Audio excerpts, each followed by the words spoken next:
শুভ নববর্ষের অনেক অনেক শুভেচ্ছা তোমাদের সবাইকে। তো সকাল সকাল পান্তা ভাত, কাঁচা লঙ্কা, পাঁচন আর আলু সেদ্ধ খেয়ে আমি চলে যাচ্ছি স্নান করতে। এসে তোমাদের সাথে আবার কথা বলছি। টাটা। তো আমি স্নান টান করে চলে এসেছি। তোমাদেরকে আরো একবার জানাই শুভ নববর্ষ। বলো শুভ নববর্ষ, বলো শুভ নববর্ষ। তো দিদি তো কালকে বাড়ি চলে গেছিল, যেহেতু চৈত্র সংক্রান্তিতে থাকতে নেই, তো এখন আবার এসছে। এই দেখো দিদি আসার সময় দুই ভাইয়ের জন্য চোখ চকলেট এনেছে। আমি বলেছি, হ্যাঁ দুষ্টু বলেছে চোখ চকলেট বানার জন্য, আর টুনু তো খুলেই ফেলেছে। দেখি একটু দে, ভালো করে দেখাই। এই দেখো তোমাদের এর আগে শর্টসে দেখিয়েছি, আমি যেটা এনেছিলাম ওটা একদম নরম ছিল, আর এই চকলেটটা সত্যি সত্যি চোখের মতোই ধরতে। একটু টেস্ট করে দেখি। এটা জেলির মতন, এটা জেলির মতো। আমি যেটা এনেছিলাম ওটা মার্শমেলোর মতো ছিল। খোল। এখন আমি বানাবো দই দিয়ে ঘোল, কিন্তু আজকে টক দই নেই, মিষ্টি দই আছে। দই কোথায়? ও মা, দইটা কোথায় রেখেছো? ও মা মিক্স করেই রেখেছে জল। চলো এটা দিয়ে এখন ঘোল বানানো যাক।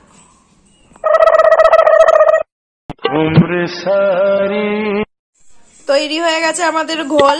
এখানে মিষ্টি দই ছিল তাই আমি আলাদাভাবে চিনি দিইনি, একটুখানি লবণ দিয়েছি। জন্মদিন তো রাত্রেবেলা, এখন অনেক দেরি। ঠিক আছে, যাস যাস যাস, ওখান থেকে এসে তারপর মেলায় যাব আমরা। ঠিক আছে, শুয়ে পড়ো, শুয়ে পড়ো, শুয়ে পড়ো, শুনো। তাহলে বেরো বেরো নিয়ে যাবে। শুয়ে পড়বে, শুয়ে পড়ো। আছো, হাই করে দাও। হাই বলো, হাই। আঙুল দেখাবো? আমি আঙুল দেখাতে পারবো না, আমি আঙুল দেখালেই কান্না। আঙুলটা দেখাবো?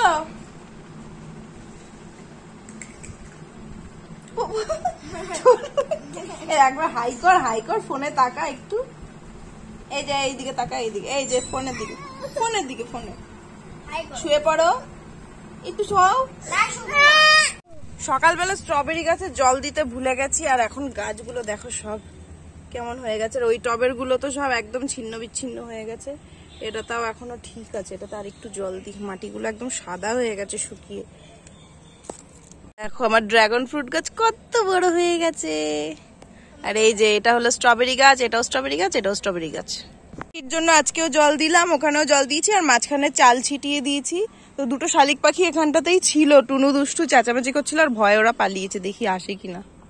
পাখিরা তো আর আসলো না, আসলো ওই কাঠবিড়ালিটা। তাদের যা জামা কাপড় ছিল সব নামিয়ে নিলাম। পাখিগুলো ভয়েই পালিয়েছে টুনু দুষ্টুর। পরে হয়তো আসবে, ওদের সুবিধা মতো ওরা এসে খেয়ে দিয়ে চলে যাবে। আমি এখন মালকিস্ট খাবো। মালকিস্ট থেকে মালকিস্ট খাবো আমি এখন। তোকে দেবো না, একটু নাচ করে দেখা। নাচ করে দেখা, সুন্দর করে, সুন্দর করে হাঁটু কাঁপিয়ে। তুই কর। তাহলে দুষ্টুকে আর খেতে হবে না, আমি আর টুনুই খাই। তাহলে একটু তেঙ্গে তেঙ্গে কর। তাড়াতাড়ি মালকিসটা খেয়ে নি, এরপর তো আবার বার্থডে প্লাস মেলায় যেতে হবে। চলো চলো রেডি হয়ে আগে আমরা বার্থডেতেই যাই, তারপর যাবো মেলায়। বার্থডেতে গিয়ে দেখি খুব সুন্দর করে ডেকোরেট করা হয়েছে, আর বার্থডে বয় কিন্তু জানে না ওর জন্য যে এত সুন্দর আয়োজন করে রেখেছে সবাই। আর কেকটাকে তো দেখেই বোঝা যাচ্ছে সব চকলেটে ভরা, মানেই ডিলিশিয়াস হবে। তো চলো এবার সারপ্রাইজটা দেখা যাক।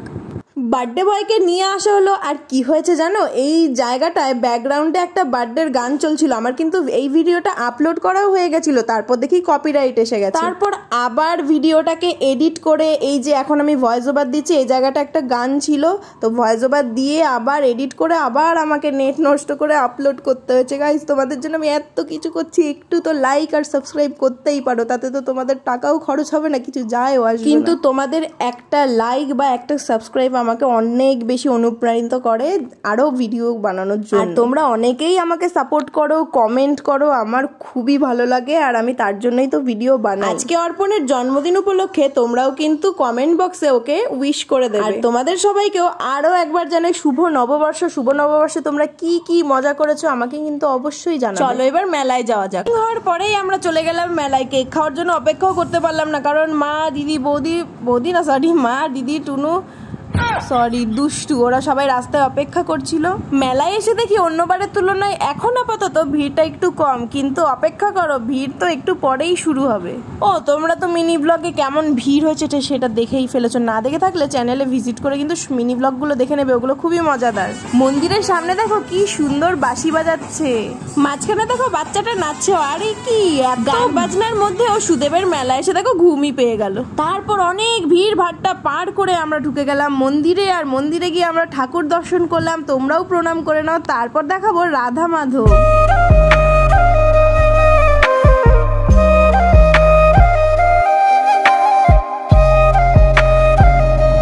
শান্ত হয়ে গেল। এবার মাথাটা আর পেটটা ঠান্ডা করার জন্য নিয়ে নিলাম আখের রস, কিন্তু আখের রস খাওয়ার আগে আমার জামাই পড়ে গেল আর আমার মুখের রিয়াকশনটা খুবই হাস্যকর ছিল। কিন্তু আখের রসটা একদম ভালো ছিল না, জল মেশানো ছিল। তারপর এখানে এসে দুষ্টু, সুদেব, তারপর দুষ্টুদের বাড়ির ওখানে একটা ছেলে পিয়ুষ, ওরা মিকি মাউস চড়ার জন্য লাফালাফি করছিল, তারপর চড়েছেও। ওরা মিকি মাউস চড়তে চড়তে আমি আর বৌদি চলে আসলাম ফুচকা খেতে। কিন্তু ফুচকা খেয়ে আমি খুব ভালো তোমাদের এক্সপ্রেশন দিচ্ছে, আমি কিন্তু খুব বাজে রিভিউ দিলাম, মানে তোমাদেরকে ফেক রিভিউ দিচ্ছি, কারণ ফুচকাটা একদম ভালো ছিল না। কিন্তু কাকুটার সামনে দেখালাম যে হ্যাঁ ভালো হয়েছে।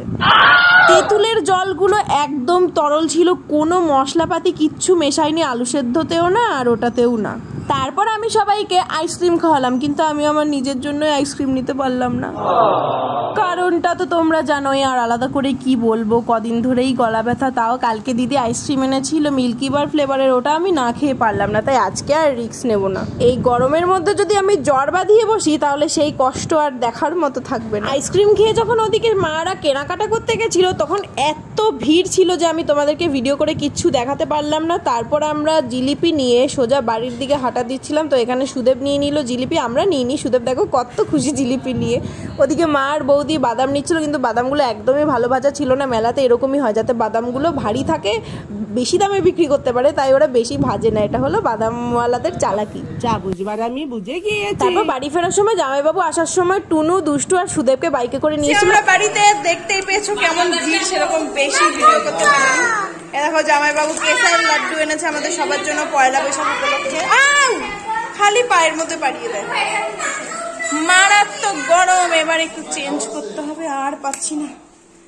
আমার পয়লা বৈশাখের কুর্তি তো তোমরা দেখেইছো, পুরোপুরি হয়তো দেখোনি, দাঁড়াও আমি দেখাচ্ছি কিভাবে দেখাই। এখানে দেখাচ্ছি, এই যে আমার কুর্তি। এই কুর্তিটার পেছনে আবার চেন সিস্টেম আছে, তো ওদেরকে আগের দিন দেখিয়েছিলাম। কেমন হয়েছে জানিও। আমার এখনো পয়লা বৈশাখ উপলক্ষে মানে 3খানা নতুন জামা এখনো ইউজ করা বাকি আছে, আর বাদাম কেনা হয়েছে।